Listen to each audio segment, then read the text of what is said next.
tour.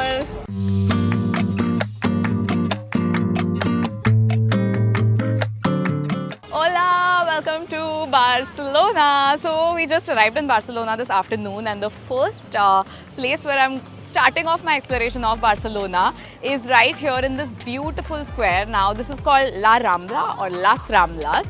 It is one of the most important squares in Barcelona. As you can see, it's such a vibrant neighborhood. You'll find shops, eateries.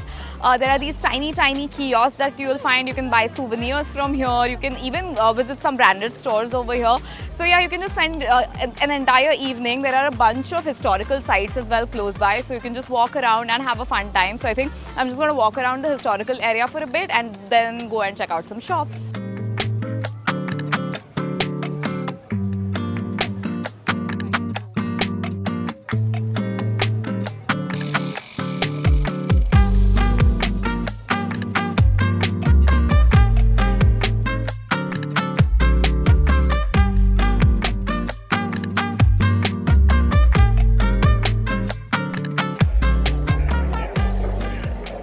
First night in Barcelona, and I'm here to do something really cool. So as you can see, this is Las Tarantos behind me. So this is where I've come to watch a flamenco performance. Now I'm pretty sure you've heard of flamenco dancing. So it's a form of dance that was popularized in the south of Spain. And yeah, you can whenever you're coming to Barcelona, you can book a performance for yourself. I think they happen at multiple venues across the city. So just pick a one that has good reviews. For this one, I think my ticket was around 25 euros, so which is not bad because I've heard great things about the flamenco performances, and I'm here in this beautiful area near Las Ramblas right now. And again, another must-do things when you're in Barcelona and when you're in Spain in general is eating tapas. So tapas are like these small plates like croquetas or patatas bravas. You get these olives, like stuffed olives, and you get multiple different varieties of tapas. So you'll find these tiny tapas bars everywhere. So we've come to one such tapas bar. Guys! What are we here to do, guys? Eat some tapas! Eat some tapas!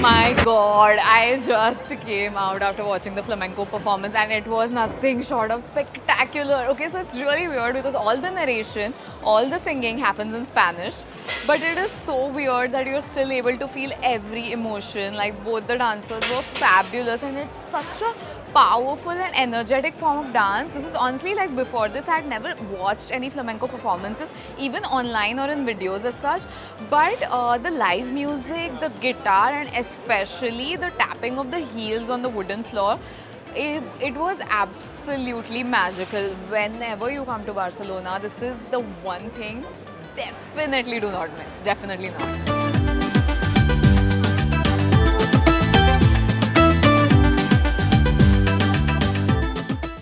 Plaza Real is a famous square near La Rambla, which is lined by restaurants and bars, and you can even catch some local artists performing here if you're lucky.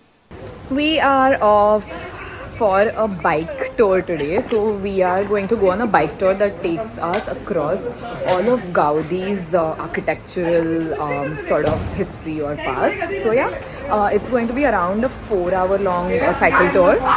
We're going to stop by at different hotspots across the city. All set to go on the biking tour.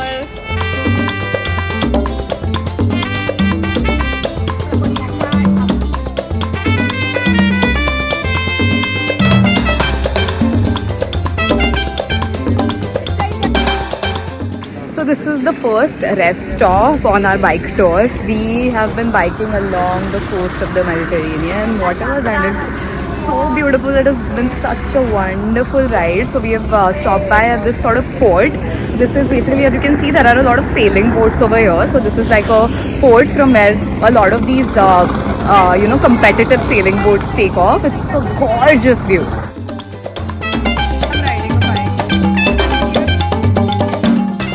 We're halfway through the cycling tour and we have stopped by at this cafe called Sao to try out their special croissants. Now these are slightly different than your usual croissants. These have a stuffing inside, so you get multiple options. I've called for the lemon cream stuffing along with a cup of my favorite cortado.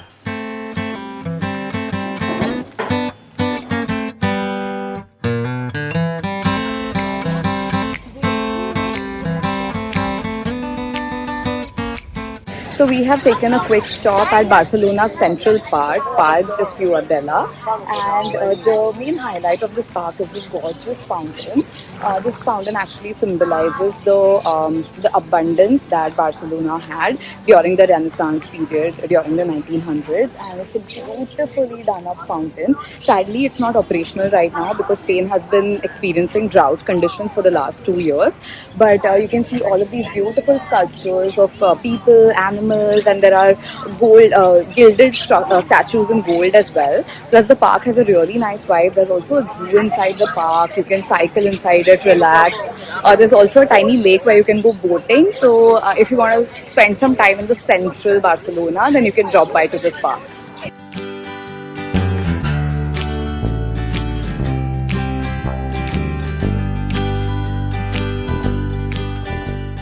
So right now we have arrived in the main Gothic quarter of the old city of Barcelona. This particular building is Palau de la Generalitat. So Niyati here is going to give us a brief introduction about the old city of Barcelona and a little bit of history behind it. Okay. So where we are standing is called the Gothic Quarters, which is originally where the city of Barcelona started from. So Gothic Quarters is the very place from which a city that was this small then started to spread out.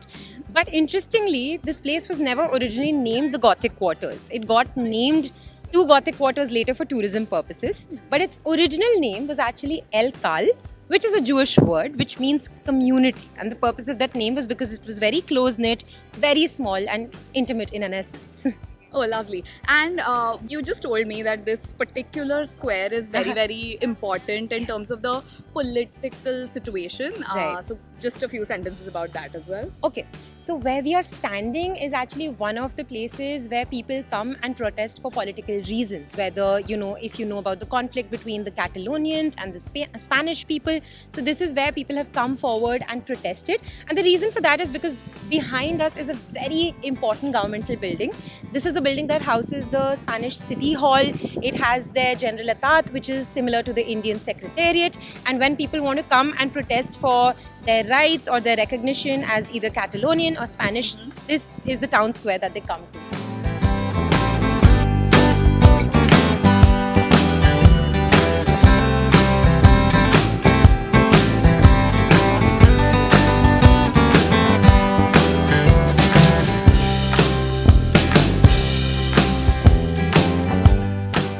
Another beautiful piece of architecture, of Gothic architecture in particular, is the gorgeous Barcelona Cathedral. Can you see how stunning the facade is? This is, of course, one of the most iconic buildings in Barcelona. Whenever you're here, make sure you visit it. It has a long historical pass that comes along with it. And the entry ticket per person for a foreign tourist is 14 euros. You have to be mindful that you have to be appropriately dressed to visit this cathedral. You cannot wear anything that's sleeveless and you cannot wear short clothes. So make sure you're appropriately dressed.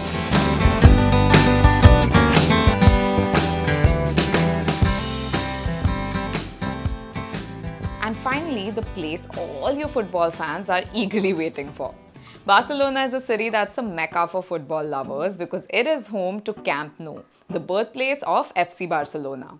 I saw all my football enthusiast friends literally cry here, and now I know why they say this is like a pilgrimage for football lovers. When in Barcelona, you can head for the Camp Nou experience, which gives you a tour of the FC Barcelona museum and a glimpse of the football field as well. When I went, the stadium was undergoing construction, so we could only go see the museum, but it was totally worth it.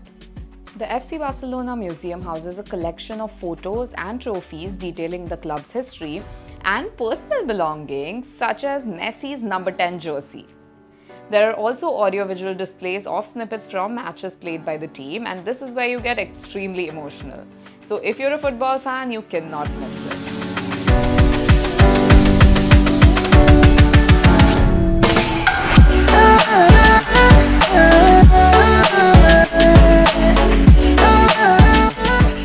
In Barcelona, I stayed at the Sant Jordi Sagrada Família hostel, which is quite centrally located and most importantly, at walking distance from Sagrada Família. The hostel dorms were comfy, they had a fully equipped kitchen, and the common areas would have fun drinking game nights. So we are now headed on a walking tour of Sagrada Família, which is, of course, the most iconic structure, the most iconic example of Gaudi's architecture that you get to see in Barcelona. Remember, whenever you plan to come to visit the Sagrada Família, especially, you have to buy the tickets in advance. We have booked our tickets way in advance, so it wasn't an issue.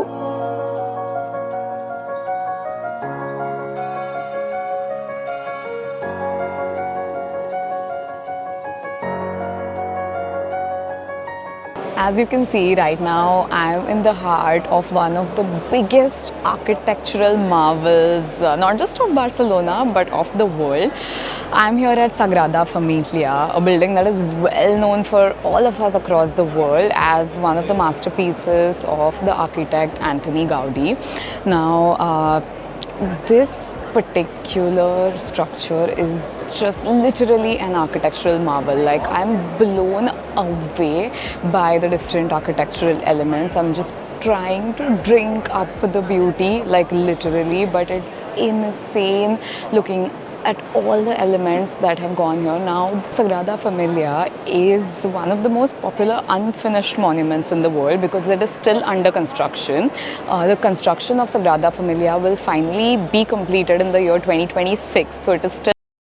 The entire architectural style is very unique and very typical of Gaudí. You will see elements from, of course, the stories from the Bible. You will see a lot of Gaudí's work was actually inspired by nature. So you will see a lot of natural elements over here. You will see in the pinnacles of many of the towers, apples, peaches, different kinds of fruits which are the seasonal produce. You'll also see snakes and lizards, you'll see leaves and tree barks, you'll see all of these columns which are here. All of these columns sort of represent the barks of trees. So many of the motifs, the patterns that you'll observe, both on inside and the outside of the building, are actually inspired from natural elements. Sagrada Família has 6 main towers. The Tower of Jesus Christ will be the tallest tower, which will actually make it the tallest building in the entire city of Barcelona. There's Tower of Mary, and then there's the Tower of 4 evangelists: Matthew, Mark, John and Luke. Apart from this, there is a museum outside of the main building which details out the whole process of construction of Sagrada Família as well as aspects of Antoni Gaudí's life. Sagrada Família is also home to the crypt or the tomb of Antoni Gaudí. It is sadly closed right now because of the construction that's going on, but that's why they say that it adds a special touch, because this particular structure is not just his work, but this is actually his life.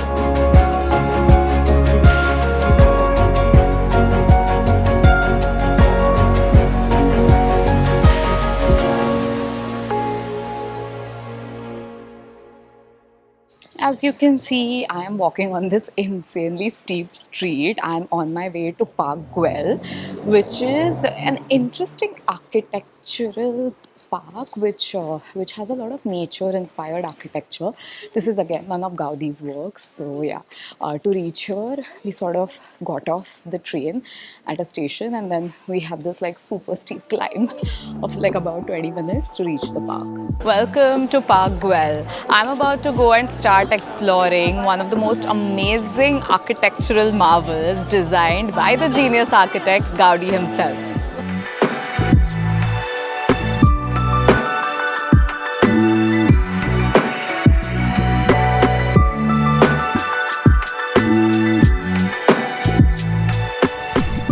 arrived at the highest point of Park Güell. This particular structure that you can see behind me is called Hill of the Three Crosses. So there are actually 3 crosses on top, and one of these crosses has a very unique, like triangular sort of a structure at its top.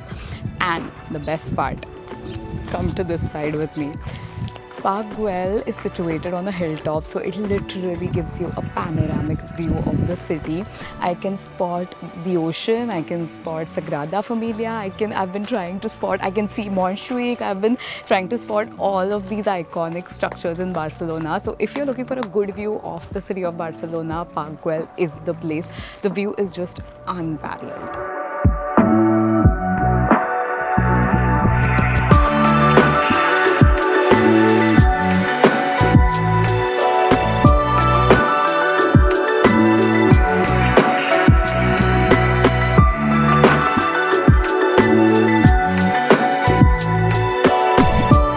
Whenever you come to Park Güell, pay those extra €4 and definitely make sure you stop by the Gaudí House Museum. This gorgeous pink building that you see behind me was actually Gaudí's house in the last few years of his life. So he actually lived here from the year 1906 to 1925. In the year 1925, he finally shifted to a small house near Sagrada Família to focus completely on his work. But they have actually turned his house into a museum, and they've actually preserved some personal belongings from his life. There are cups and saucers belonging to him. There are his personal artifacts. They have actually preserved his entire bedroom the way it was.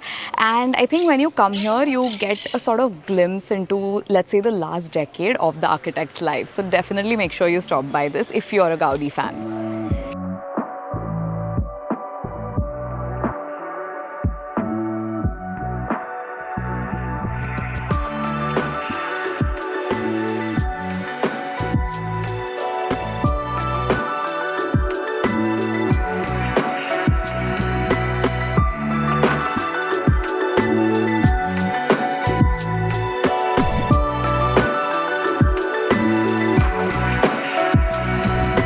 Barcelona has been nothing short of amazing. So I'm ending my brief stay in Barcelona with an empanada at Mercado de la Boqueria. So basically this is like a local market. Here you can come to try some local food. You get empanadas, you get croquettes, you get fried seafood, all of the local specialties. You have burritos, you have quesadillas. So you can just come here and buy small tiny little bites from different stalls. Go find a place to sit somewhere in a square nearby and just binge away to glory. I really hope you guys enjoyed my Barcelona episode. Please don't forget to hit the subscribe button and please come back for my next episode.